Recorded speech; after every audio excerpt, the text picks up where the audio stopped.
বাংলাদেশ জামায়াত ইসলামী জোরানিয়াল ইউনিয়নের ১ নম্বর ওয়ার্ডের সাধারণ সভা প্রীতিভোজ চলছে। রামু প্রতিনিধি রুবিল উদ্দিন নোমান খানের তথ্য ও চিত্রে দেখুন বিস্তারিত। কক্সবাজারের রামু উপজেলায় জোরিয়ানি ইউনিয়নের অন্তর্গত ১ নম্বর ওয়ার্ডের সাধারণ সভা এবং প্রীতিভোজ অনুষ্ঠিত হচ্ছে উত্তর মিঠাছড়ি প্রাথমিক বিদ্যালয় মাঠে। শনিবার রাত ৮টা থেকে এই অনুষ্ঠান শুরু হয়েছে। অনুষ্ঠানের প্রধান অতিথি হিসেবে উপস্থিত ছিলেন জনাব আবু নাঈম মোহাম্মদ হারুন, উপজেলা সেক্রেটারি, বাংলাদেশ জামায়াত ইসলামী রামু উপজেলা। বিশেষ অতিথি হিসেবে উপস্থিত ছিলেন মাওলানা হাবিবুল্লাহ, সভাপতি উলামা বিভাগ, বাংলাদেশ জামায়াত ইসলামী রামু উপজেলা।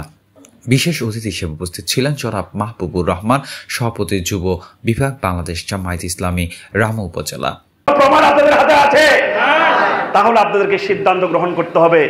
এরকম যারা মিথ্যা কথা বলবে, এরকম মিথ্যা কথা বলে মানুষকে বিভ্রান্ত করার জন্য চেষ্টা করবে, আপনারা সেদিন আপনারা প্রতিরোধ করে তোলে আগামীতে দাঁড়িপাল্লা মার্কায় ভোট দিয়ে তাদের জবাব আপনাদেরকে দিতে হবে। সংগ্রামী প্রিয় উপস্থিতি, আরেক দল তারা এসে আমাদেরকে বলে জামাত ইসলামীকে নাকি নিষিদ্ধ করতে হবে স্বাধীনতা বিরোধিতা করার কারণে। রুবিল উদ্দিন নোমান খান, চ্যানেল 23।